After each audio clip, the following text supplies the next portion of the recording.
Ya, saya ingin mengingatkan kita semua, terserah Anda mau dari 01 atau dari 03 ya.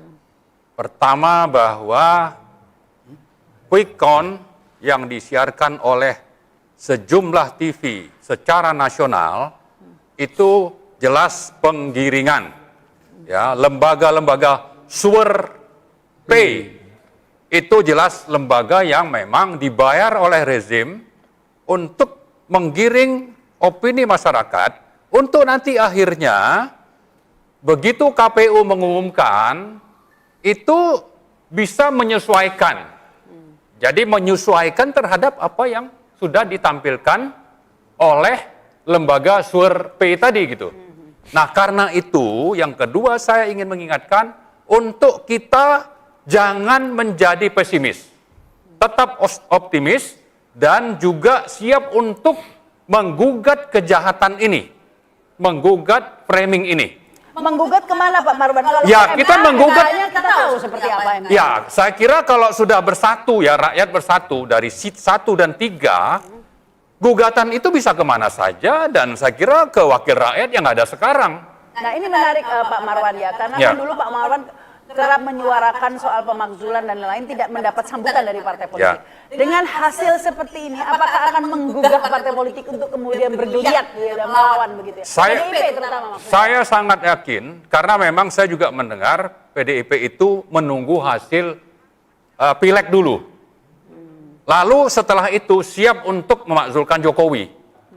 Nah, karena itu saya kira kita harus optimis. Sebaliknya tadi saya ingatkan, jangan terpengaruh dengan hasil dari si survei tadi gitu. Siap-siaplah, siapkan diri Anda untuk melawan dan menggugat hasil pemilu curang yang memang sudah di-framing. Nah, yang ketiga saya ingatkan bahwa apa yang mereka lakukan sekarang ini termasuk dengan apa yang dilakukan oleh KPU lewat Sirekap itu adalah intentional by design. Bahwa mereka sengaja membuat sistem itu tidak siap, ya kan? Dihack dan apa saja, dan itu ya itu artinya bukan karena mereka tidak mampu, tapi justru nanti tiba-tiba muncul angka mengikuti apa yang sudah mereka siapkan di frame tadi begitu. Tiba-tiba muncul tengah malam. Ya, tengah malam itu hasil kayak dulu 2019. Kita sudah kebaca ini modusnya. Ya, jadi itulah sebabnya saya bilang tadi, mari siapkan diri Anda semua bahwa kejahatan sistemik intentional ini harus kita lawan. Kita siapkan diri kita dari sekarang. Nah, sebaliknya kita ingatkan kepada rezim, ya, terutama yang namanya Presiden Joko Widodo, yang memang sudah sangat banyak alasan kita sesuai dengan amanat pasal 7A Undang-Undang Dasar 1945 untuk memang segera dihentikan, dimakzulkan. Nah, Ini sementara berani nggak? Karena kan Jokowi masih pegang banyak kartu truf korupsinya PDIP kan. ya, saya kira itu dengan rakyat dan apalagi mereka sudah dizolimi seperti itu ya, sudah sangat banyak kerugian yang dialami oleh PDIP akibat dari presiden yang sudah layak makzul ini. Saya kira bukan waktunya lagi untuk mereka takut dengan penyanderaan itu. Justru harus menyiapkan diri dan bergabung dengan tim dari 01 untuk sama-sama melawan dan memujudkan terjadinya pelengseran Joko Widodo dalam waktu dekat. Dan saya kira kalau itu sudah bersatu, tidak ada kata lain yang saya yakini bahwa itu akan bisa segera terwujud. Itu saya kira yang perlu untuk kita sampaikan message-nya. Message-nya ini kepada para pendukung 01, 03, partai-partai pendukungnya di satu sisi, lalu di sisi lain juga kepada rezim oligarki yang nepotis ini. Mereka jangan menganggap bahwa dengan melakukan penggiringan opini lewat lembaga survei tadi itu agendanya akan berjalan lancar. Tidak. Rakyat akan melawan dan kita punya counter. Seperti tadi Pak Agus sebutkan, ada counternya. Ada Ada real count-nya yang kita lakukan sendiri dan jumlahnya itu lebih besar daripada yang ditunjukkan oleh quick count. Jumlahnya sudah mungkin 5 kali lipat lebih besar dan itu menunjukkan tidak sampai yang namanya 02 itu tidak sampai 50%. Hanya sekitar 40%. Saya memang nggak nyangka ya, ini mungkin Pak Nur Salim juga ya. Saya nggak menyangka hasilnya seperti ini. Tadinya saya menyangka kalaupun curang, tapi nggak akan seberani ini. Paling curangnya itu ya Amin dikalahkan begitu ya, tapi masih 2 putaran begitu ya. Saya nggak nyangka ini sudah kalahnya telak, ini si Prabowo ini udah melejitnya sampai hampir 60% begitu ya. Sementara real di lapangan tidak menunjukkan fenomena seperti itu. Jadi saya nggak menyangka sevulgar ini. Jadi ini bukan dirty vote lagi menurut saya, ini jorok vote ini menurut saya. Jorok banget. Ada sedikit sebelum ke Pak Mursalin ya, ada sedikit yang tertinggal yang perlu saya ingatkan. Bahwa kezoliman rezim ini kepada 03, kepada PDIP sudah begitu nyata begitu. Kalau sudah seperti itu, apakah masih takut untuk melawan? Padahal kalau perlawanan itu dilakukan atas dasar hukum, yaitu konstitusi dan undang-undang yang ada, yang dilanggar oleh Joko Widodo, maka sebetulnya mereka tinggal bergabung dengan kita untuk sama-sama menunjukkan ini Anda sudah melanggar sekian banyak pasal-pasal di konstitusi, sehingga sudah waktunya Anda untuk lengser, untuk dilengserkan, untuk turun. Masih ada kesempatan.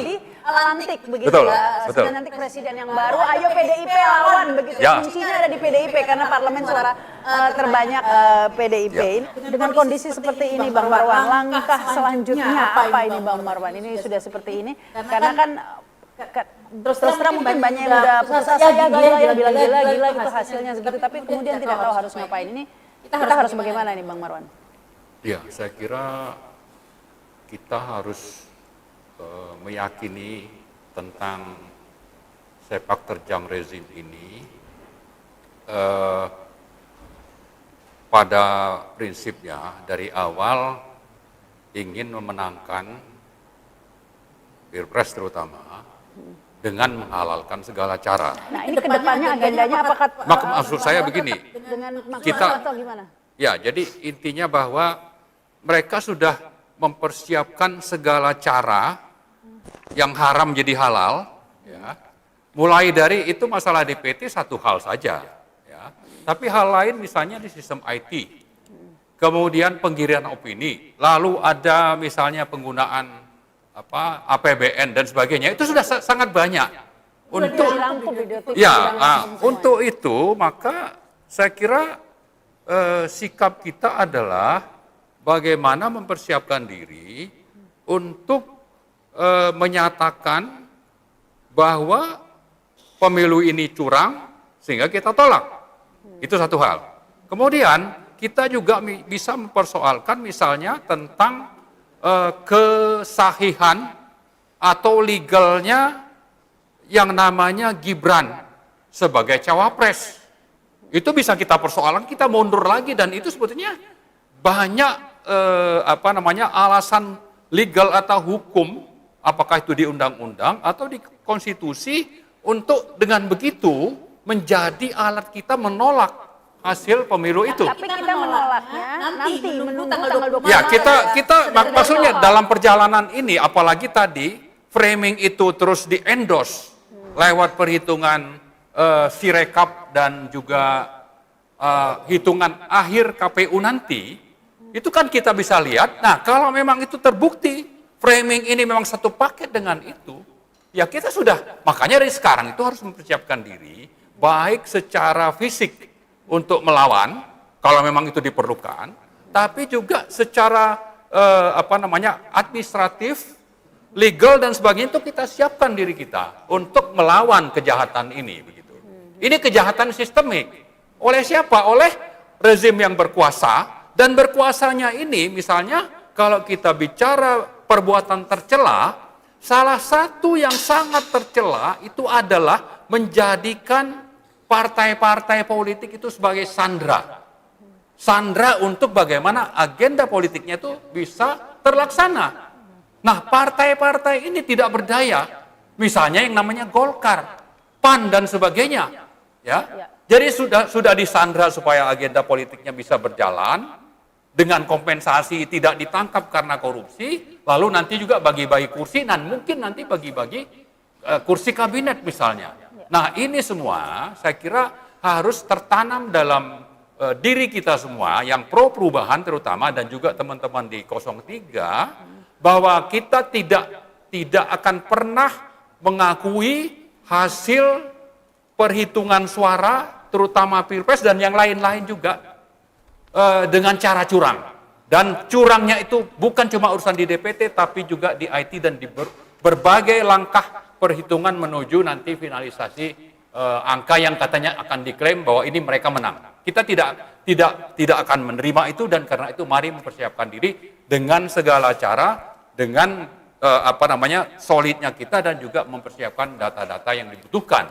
Nah, memang Joko Widodo menyatakan, ya, kan ada Bawaslu, atau kalau nanti ada masalah bawa ke MK, ya kan? Ini semuanya normatif. Kalau bicara Bawaslu dari sekarang juga itu sudah cukup banyaklah keluhan kita kepada Bawaslu dan itu tidak diperhatikan karena memang bagian dari rezim. Termasuk juga kalau kita bicara dengan tentang MK atau KPU. Nah, apalagi tadi saya bilang semuanya sudah disandra. Lalu mau apa? Nah, karena itulah rakyat harus siap untuk menyatakan sikap